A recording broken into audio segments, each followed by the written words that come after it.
estudando o livro de Tiago. Nós estamos entrando hoje no capítulo 2.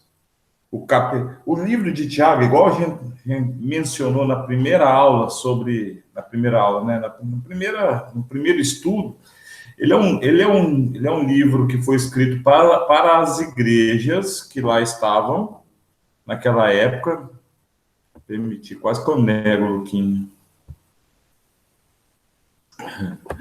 E, portanto, ela cabe para nós. E o livro de Tiago é um livro muito...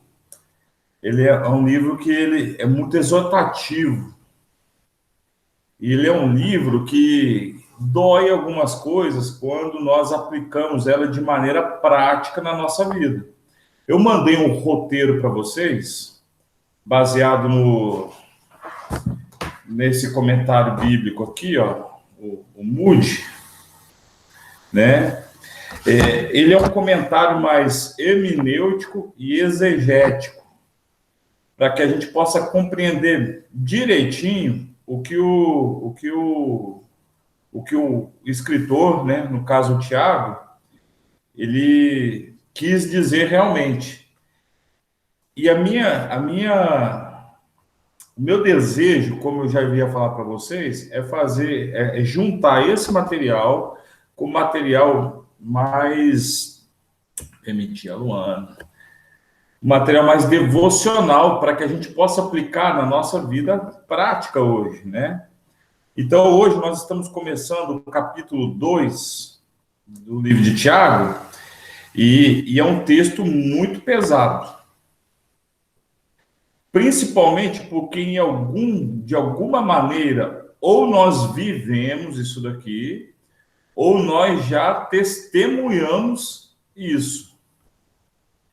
E se nós vivemos isso, Tiago nos dá a ideia de correção, e se nós testemunhamos isso, Tiago nos dá uma ideia de exortação, no sentido de nós sermos os agentes de exortação com relação a isso daqui. Por isso que eu falo, ontem eu estava conversando com a Débora aqui, irmãos, eu estava falando o seguinte, se existe um defeito, não sei se a palavra correta seria defeito, né? Mas se existe uma dificuldade de alguém bom ou da pessoa boa, com boa índole, essa dificuldade, esse defeito, né, é ficar calado. Isso é uma dificuldade natural de uma pessoa boa. E Tiago, o livro de Tiago inteiro, ele tenta nos animar a ser pessoas que exortam umas às outras. E isso, às vezes, nos custa caro. Isso, às vezes, nos custa até amizade. E o texto é muito pesado. Ele diz o seguinte: meus irmãos, eu estou aqui com duas traduções, a NVI e a NTLH. Eu vou ler na NTLH, que ela é mais contemporânea, né?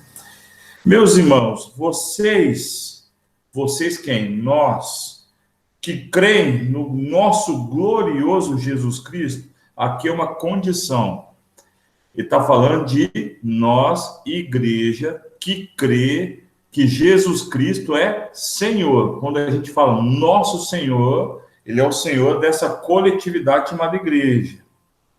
Nunca, jamais tratem as pessoas de modo diferente por causa da aparência delas.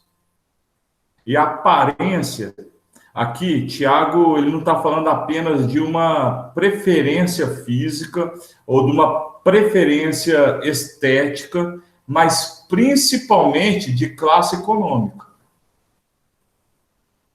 Principalmente classe econômica.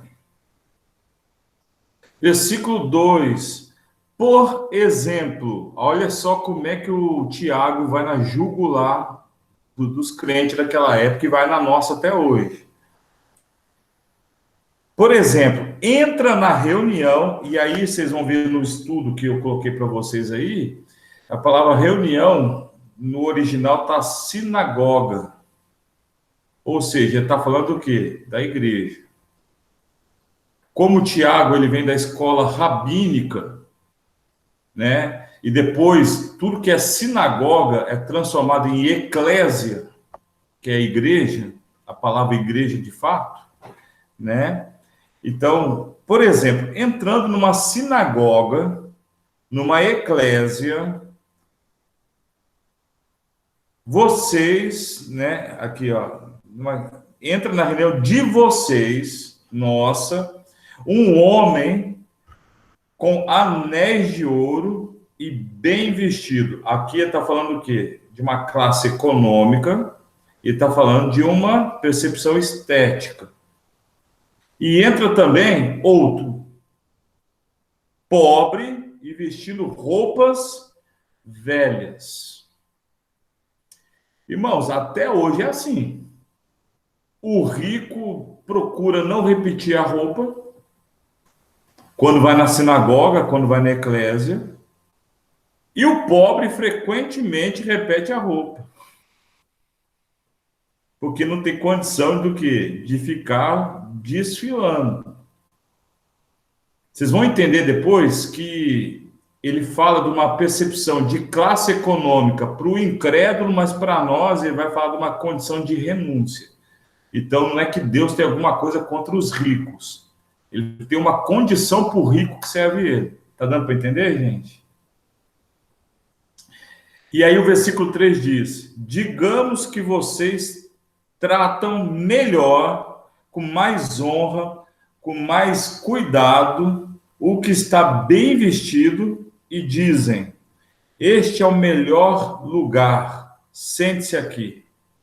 Mas dizem ao pobre: fique de pé, ou sente-se aí no chão, perto dos meus pés. A versão da NVI aqui, ele vai dizer assim, ó: se vocês derem atenção especial ao homem que está vestido com roupas finas e disserem: aqui está um lugar apropriado para o Senhor, mas disserem ao pobre: você fique em pé ali, ou sente-se no chão junto do estrado, onde põe os meus pés. O estrado, ele serve para você tirar toda a sujeira que há no seu calçado. Ou seja, o estrado é um lugar imundo. Então, Tiago está começando a falar o seguinte: de um lugar de honra, para o que está bem vestido e para o que tem condições melhores, mas ele não está falando apenas isso. Ele está falando não de um lugar qualquer para o pobre, ele está falando de um lugar de desonra. Porque o estrado, na versão da NVI aqui, e na versão da NTLH, ele está falando assim, ó, o lugar onde fica perto dos meus pés, ele está falando do lugar de desonra. Lembrando que Jesus, dando o exemplo do servo que ele foi, ele resolve justamente limpar o pé dos seus apóstolos, lavar os pés dos seus apóstolos, em sinal de serviço, porque naquela época, o que se fazia logo após limpar os pés dos estrados, no estrado, era que um servo ou um escravo limpasse o pé do seu senhor. Mas um servo não sentava no estrado. Então, Tiago está comparando o quê? A acepção de pessoas, algo tão grave, que nós colocamos alguém pela sua aparência no ponto mais alto, mas nós colocamos alguém que não enche os nossos olhos, nem na parte estética, nem em algumas preferências nossas particulares, e principalmente na questão econômica, a gente coloca ela no lugar de desonra. Então, o Tiago está sendo pesado aqui, está falando da igreja. Né? Sinagoga / eclésia.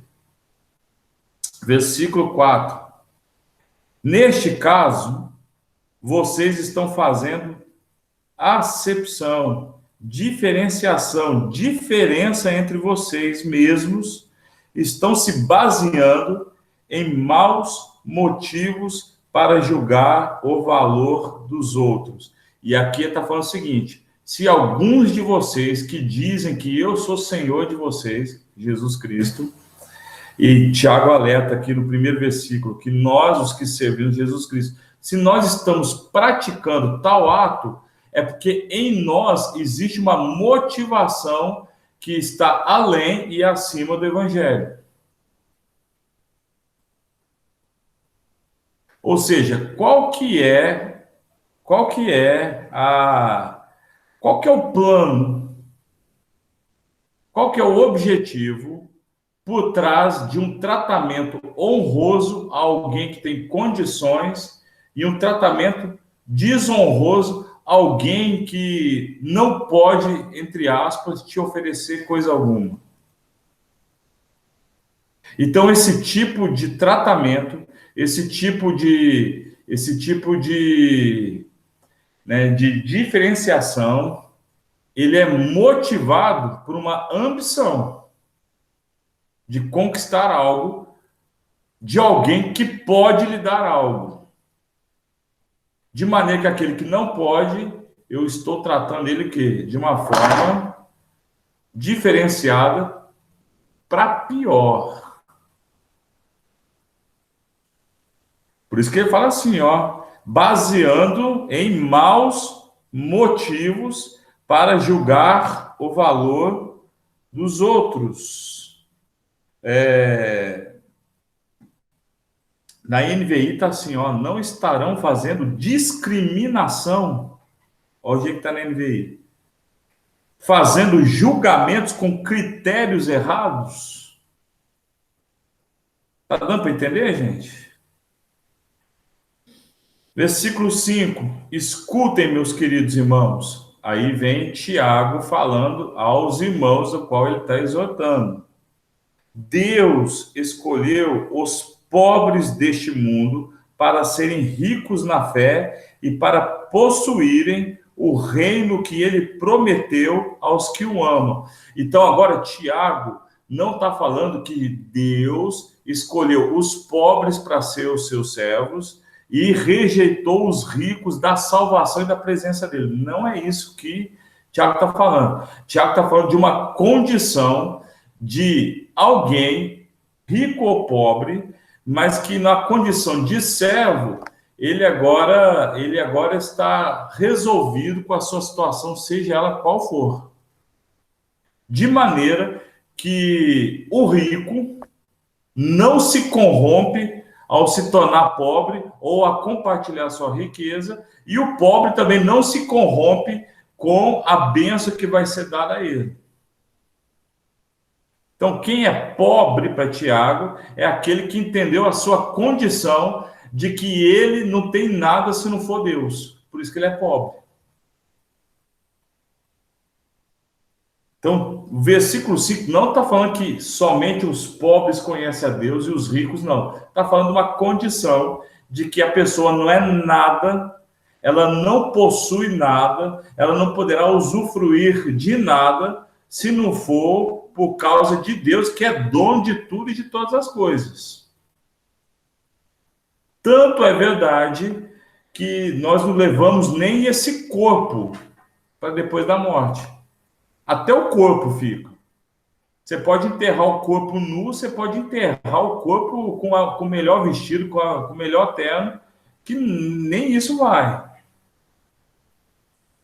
Versículo 6. No entanto, vocês, meus irmãos, desprezam os pobres, por acaso não são os ricos, agora ele volta para uma condição social, por acaso são os ricos que exploram vocês e os arrastam para serem julgados nos tribunais? Aqui ele está falando de várias coisas daquela época, especialmente de tributo. E quem cobrava os tributos eram os romanos. E os funcionários dos romanos eram judeus de fato, conhecidos como publicanos. E os publicanos, eles iam cobrar imposto de trabalhador que não tinha muita coisa, eram os pobres. Então, o Tiago está falando o seguinte: vocês trabalham, vocês ralam pra caramba, vocês se esforçam, ganham tão pouco, são pobres, vocês são massacrados por essa classe de ricos, porque eles ficam ricos economicamente com a pobreza de vocês. Se vocês não pagam os tributos, eles levam vocês a júri, vocês são levados como criminosos, e mesmo assim, vocês preferem tratar esses com melhor honra a fim de conseguir alguma coisa? É isso que o Tiago está falando. Versículo 7. São eles que falam mal do bom nome que Deus deu a vocês. Qual que é o nome que Deus deu a eles e a nós? O nome de Jesus Cristo. Um nome que é sobre todo nome. Então, não é essa nossa atitude, não é os cristãos que são difamados, mas o próprio nome de Jesus Cristo que é difamado com essa atitude, digamos, do tratamento desigual ou da acepção de pessoas. Então, quando a gente fala acepção de pessoas, a gente não entende muito a gravidade dessa frase. Né? A gente é mais uma daquelas palavras gospel, né? O evangeliquez que a gente fala assim, não, Deus não faz acepção de pessoas. Às vezes a gente fala essa frase ao vento, praticando ela, sabe? A acepção de pessoa, a separação, a classificação de pessoas, ela é algo gravíssimo aos olhos de Deus. E todas as tragédias humanas, autoritárias da história, tiveram como pano de fundo segregação e acepção de pessoas. Todas. Todas sem exceção. É só procurar na história. Versículo 8, nós já estamos indo para o encerramento, irmãos. Se vocês, igreja, discípulos, apóstolos, servos, nós, e eles naquela época, se vocês obedecem à lei, aqui ele está falando do Velho Testamento mesmo,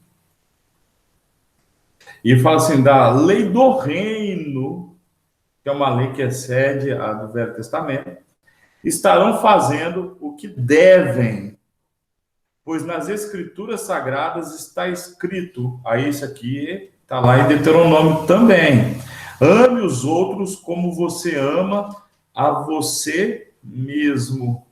Então, ame aos outros como você ama a você mesmo. E aí está a dificuldade, meus irmãos. Porque Tiago está falando o seguinte, ame as pessoas sem nenhum tipo de classificação como você ama a si mesmo. É uma condição do cristão. Ou seja, a partir do momento que nós temos uma relação ainda que mínima com outra pessoa, nossa vocação como cristão é de que a gente trate ela como nós gostaríamos de ser tratados. E ninguém aqui gostaria de ser destratado por alguém. Então, a honra que desejamos para nós trataremos com a mesma honra os outros, independente de quem ela seja, da classe social dela, da condição dela intelectual, do estilo de como ela se veste, das suas preferências culturais, das suas preferências políticas, não importa. Isso é um desafio para mim, isso é um desafio para vocês, irmãos. Por isso que a jornada cristã é um desafio diário. Por isso que as Escrituras dizem que nós devemos matar a nossa carne todos os dias, porque ela é que milita contra o Espírito Santo de Deus que há em nós. Então, toda vez que a nossa mente entra numa batalha, é porque esse Espírito, que é o Espírito de Deus em nós, está travando uma guerra contra essa carne que tem intenções diárias, que são carnais, terrenas e demoníacas. E o versículo 9 diz: mas, contudo, se vocês tratam as pessoas pela aparência, estão pecando, e a lei os condena como culpados. Versículo 10: porque quem quebra um só mandamento da lei é culpado de quebrar todos. E aqui ele está falando assim: não é como na faculdade, não é como no colégio, na escola, em que eu tiro a nota mínima e passo de ano. Não tem jeito. Lá em Romanos 12, fala da renovação do entendimento, que é a condição para a gente experimentar a boa, agradável e perfeita vontade de Deus. E aí aí depois vai falar sobre, lá em Hebreus, vai falar sobre o fruto do Espírito, que é uma polpa completa. Então ele vai falar o seguinte, que a condição do cristão como portador, como morada do Espírito Santo, é de que ele exerça todas as coisas e não parcialmente elas. De maneira que se eu cumpro quase todas e deixo uma de fora, eu não passei de ano. Por isso que Mateus capítulo 5 vai falar lá no Sermão do Monte, uma das partes, um dos trechos do Sermão do Monte, vai falar que se a vossa justiça não exceder a dos escribas e a dos fariseus, de maneira alguma, de forma alguma, não entrarás no reino dos céus. E aí nós já falamos isso aqui. Os caras eram religiosos perfeitos, cumpriam toda a cartilha religiosa de maneira impecável. Lhes faltava o quê? Graça. E a graça, nós não exercemos graça para com Deus, nós exercemos graça para com as pessoas. Então, o modo como nós tratamos as pessoas diz muito se nós somos salvos ou não.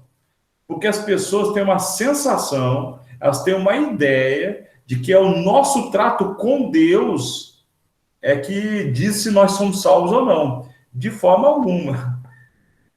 A expressão da salvação, ela é materializada, ela é perceptível muito mais no meu trato com o irmão, com as pessoas, do que com Deus. Porque no meu trato com Deus, eu engano todo mundo sendo religioso. Mas no trato com os irmãos, eu revelo ou não a piedade, a graça, a compaixão e a misericórdia. Versículo 11, nós vamos até o 13. Pois o mesmo que disse, não cometa adultério, aí está falando do legalismo. Também diz, não mate. Mesmo que você não cometa adultério, será culpado de quebrar a lei e se matar. Então não adianta nada não adulterar, se matar.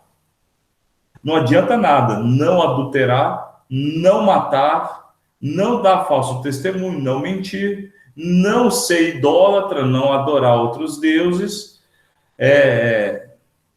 honrar pai e mãe, mas destratar o irmão pela condição dele, seja qual for. Acepção de pessoas. Então, o Tiago está falando que fazer uma separação de pessoas é algo grave. É algo, como o Nelson escreveu aí agora, um pouco pesado. Versículo 12. Falem e vivam como pessoas que serão julgadas pela lei que nos dá a liberdade. Quando Deus julgar, não terá misericórdia das pessoas que não tiveram misericórdia dos outros. Está adotando, irmãos. Mas as pessoas que tiveram misericórdia dos outros não serão condenadas no dia do juízo final. Aí Tiago encerra esse trecho, depois ele vai falar da fé e ação, que ele vai emendar a questão de que a fé do cristão produz obras para o incrédulo e para o crédulo também, para o crente, né?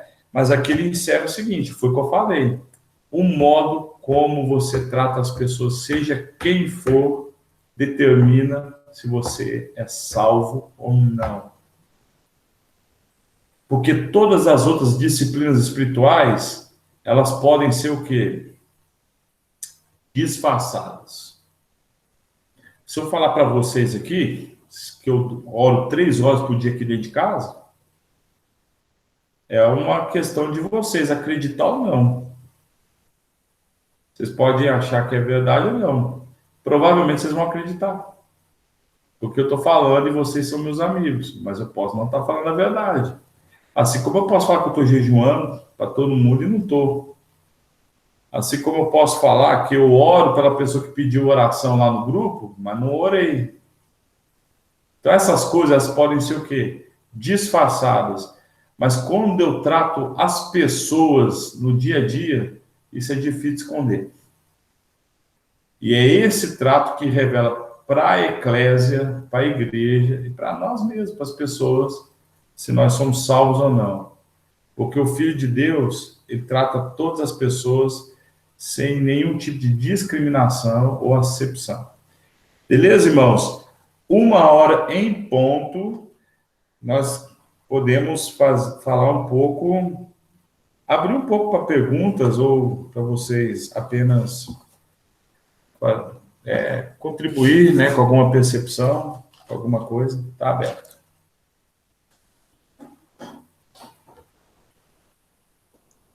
Bênção demais, Gu. Maravilha. Luana, Êmica, Ashley, Luquinha, Thiago. E aí, meus irmãos?